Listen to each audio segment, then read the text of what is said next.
नमस्कार, मैं कुलदीप ठाकुर और आप देख रहे हैं the Jammu Kashmir news time. जैसा कि आप सब जानते हैं कि हर साल की तरह इस वर्ष भी हम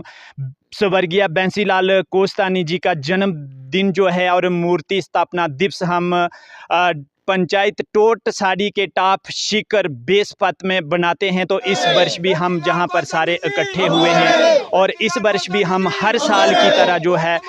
वो उनका जन्म दिवस और मूर्ति स्थापना दिवस बना रहे हैं। तो हमारे साथ जो लोग इकट्ठे हुए हैं उनसे हम ये भी जानना चाहेंगे कि ये जो इलाका के टॉप शिखर में बंसी लाल कोस्तानी जी की मूर्ति स्थापना की गई और हर साल इनका जो है जन्मदिन बनाया जाता है, तो इसमें किन किन लोगों का जो इलाका बिहमा के अंदर लोग हैं किन किन लोगों का साथ रहता है और उनके साथ सहयोग से इस दिवस को हर साल लोग जो हैं वो इकट्ठे हुए हैं। और बंसी लाल कोस्तानी जी का जन्मदिन जो है वो हर साल जहां पर बनाया जाता है और किन किन लोगों का इस दिवस को मनाने के लिए जो सहयोग रहता है। सबसे पहले कुलदीप जी आपका बहुत बहुत धन्यवाद कि आप यहाँ पहुँचे और आपने अपना समय कीमती समय जो हमें दिया। मैं कहूँ कि इसमें ये हम गिनती नहीं कर सकते कि किसका योगदान इनके लिए है, क्योंकि इनका जो योगदान है वो मैं कह सकता हूँ कि सिर्फ इलाका बमा के लिए नहीं, डिस्ट्रिक्ट उधमपुर, डिस्ट्रिक्ट रियासी और ओवरऑल हम कहें तो जम्मू कश्मीर के लिए इनका योगदान जो रहा है, क्योंकि इनकी जो पैदाइश है वो कश्मीर में हुई है, अनंतनाग में। लेकिन उसके बाद इनका जो कार्य इन्होंने किया है, समाज सेवा का जो काम इन्होंने किया है, वो हम ये गिनती नहीं कर सकते कि उन्होंने कहाँ पर क्या काम किया, क्योंकि हर जगह उन्होंने अपनी छाप जो है वो छोड़ी है और कोई भी ऐसा फील्ड नहीं हम कह सकते कि जहाँ पर उन्होंने काम नहीं किया है। उनके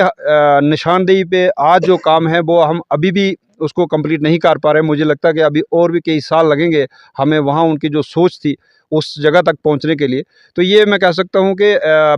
बैकवर्ड होने के कारण उस तरीके से हम लोग यहाँ पे नहीं कर पा रहे, लेकिन ये कल बारिश होने के कारण थोड़ा सा हमारा प्रोग्राम जो जिस तरीके से हमने प्लान किया था उस तरीके से नहीं हो पाया। तो हमारे साथ समाज सेविक लोग जो हैं, जैसे मास्टर कृष्ण जी है, मास्टर मुंशी राम जी हैं, उसके साथ ही बरियोत के काफ़ी संख्या में लोग हैं, साड़ी के, सरोड के, और उसके अलावा और भी लोग आना चाहते थे, लेकिन कल बारिश होने के कारण जो है वो आज सब लोग जो है नहीं आ पाए।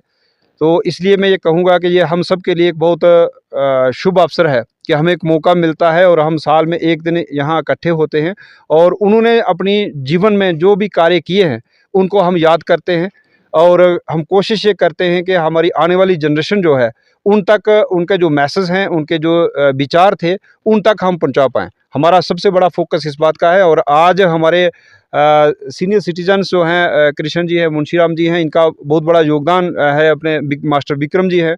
और भी हमारे साथ एक अपने साड़ी के पंच साहब हैं।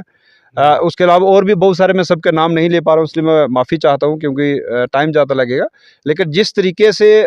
समाज उनको आज याद करता है, उन्होंने समाज के लिए जो कार्य किया है, उसके लिए हम अगर उनकी जितनी भी सिफ़्त करें या जितना भी उनको याद करें तो मुझे लगता है वो कम होगा। ये एक छोटा सा समाज की तरफ से हर साल एक, मैं कहूँगा कि उनके लिए एक श्रद्धांजलि होती है। हम लोग इकट्ठे होकर के यहाँ फूल वगैरह जो है वो चढ़ाते हैं। लेकिन सबसे बड़ी बात ये होती है कि हम लोग उनको याद करने के लिए और समाज में एक मैसेज देने के लिए, उन्होंने किस तरह से करप्शन के ख़िलाफ़ जो लड़ाई है हर फील्ड में लड़ी है, जो आज भी हम लड़ रहे हैं, और उसके साथ जो भी उन्होंने सोशली कार्य जो किए हैं पैदल इस इलाके में, सिर्फ यही इलाका नहीं, मैं कहूँगा कि रियासी, पौनी, उस तरफ के जो शुरुआत उनकी उस इलाके से हुई थी और उनके जीवन में बहुत सारी चीज़ें हैं जो हम इतने शॉर्ट समय में नहीं बता पाएंगे। बहुत कुछ उन्होंने किया है इस इलाके के लिए। हाँ, ये बात अलग है कि उस हालात के मुताबिक, उस समय की जो सिचुएशन थी उसके मुताबिक आज हम कह सकते हैं कि उस तरह का कुछ उस समय रिज़ल्ट नहीं दिखे, लेकिन उनकी शुरुआत जो थी उसके रिज़ल्ट आज हमें देखने को मिल रहे हैं और अभी आगे आने वाले जो समय है उसमें हमें उसके रिज़ल्ट जो हैं वो देखने को मिलेंगे।